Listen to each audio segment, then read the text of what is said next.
Good morning, everyone. I hope you guys are all having a blessed week. Mine's going pretty good. I feel real good. I'm back to 100%, so I'm able to get out and do everything I need to do.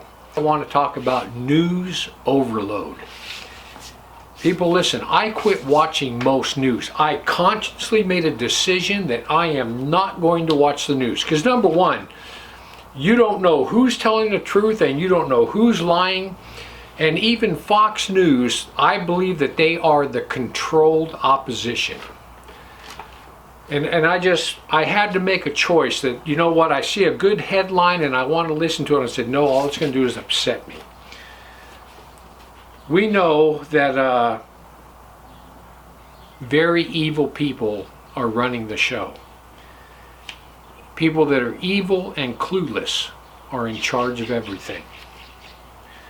Look at this White House press secretary. How many of you have ever watched the White House press secretary, Jen Psaki, answer questions for the White House press corps?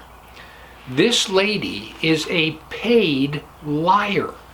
That's what she is. She is an absolute paid liar. Can you imagine getting paid to lie? If she was Pinocchio, she'd kill somebody with that nose. This is what it says in Proverbs 29:2. It says, when the righteous are in authority, the people rejoice. But when the wicked bear rule, the people mourn.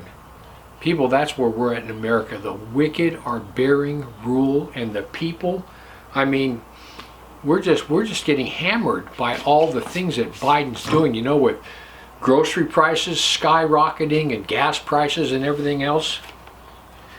But listen, I believe that their goal is to destroy the middle class of the United States. That's what I believe their goal is. And I also know that we're living in the end times, and the end times are unfolding all around us. There's nothing we can do about it, and it's going to get a whole lot worse. A whole lot worse. The goal is total and absolute control. That's the goal. The last 2 years with this pandemic has been all about control. I don't know how many of you watched what went on over the last 2 years in Australia, but you know, several years ago, I think it might have been 10 years ago, they had this massive buyback campaign and they took all the guns from the people of Australia. And now, this last 2 years, those people have been under lockdown. There's instances where people have been caught walking out of their house without a mask on and went to jail. I mean, it's horrible in Australia. Plus now we have where the governments protect the evil and persecute the good. That's going on all around us. The governments are protecting the evil and persecuting the goods. All these riots that we had in all of our major cities, in Portland, in Seattle, San Francisco, the police were told to stand down. The rioters went through and just looted stores up one street and down the next, and the owners couldn't do anything. They would call the cops would say, just leave your store, leave it to them. They protect the sinner and persecute the good. That's what they do. This is what it says in Isaiah 5:20 and 21. It says, woe to them that call evil good and good evil, that put darkness for light and light for darkness, that put bitter for sweet and sweet for bitter. Woe unto them that are wise in their own eyes and prudent in their own sight. We see this in every single aspect of American life right now, where good is evil and evil's good. Not only that, they're trying to shove their perversion down our throats. I don't know how many of you saw this just the other day. I think, Monday or Tuesday? They showed the Woman of the Year. The person that won Woman of the Year. This is the best, most talented woman in America. Yep, a transvestite. some cross-dressing tranny man won Woman of the Year. And then did you guys watch any of that swimming competition? I forgot where it went on, but the gold medal was won by that trans dude that identifies as a woman. He's twice the size of every woman on the team, and he won the gold. They're doing this, they're shoving this stuff down our throat so that one day we will accept it as normal. That's the goal. You have to accept this as normal. Good is bad, bad is good.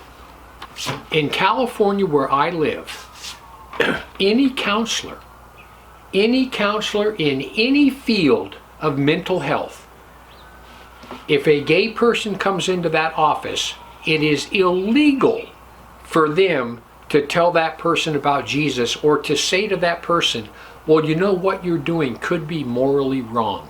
That is absolutely illegal in the state of California, to tell that person that what they're doing is wrong. This is what it says in Proverbs 29:27, and this literally explains the world we live in. It says, an unjust man is an abomination to the just, and he that is upright in the way is an abomination to the wicked. People, the wicked hate the good. They hate us. They hate us because we represent everything they're not. We represent light, and they love darkness so much they don't want to be around light. They do not want the light exposing their darkness. People, listen. We are living in the absolute last days. Very, very dark days lie ahead. This is my advice to you. Quit watching the news so much. If the news upsets you, quit watching it. We're in the end times. Things are going to unfold exactly how they unfold, and there's nothing that we're going to do to change it. And number two, you can't trust any news source. You can't trust anything. We live in a world of lies. Satan is the god of this world, and he's the father of lies. So this is what you need to do. You need to just sit back and watch it all unfold. That's the key. Sit back and just watch it all unfold. Be about the Lord's work. Be about the Lord's work. Your ministry. Be about the Lord's work. Don't concern yourself with the approaching evil. Don't concern yourself with how dark it's going to get. Because this is one thing that you need to always remember. In the end, we win. In the end, we win.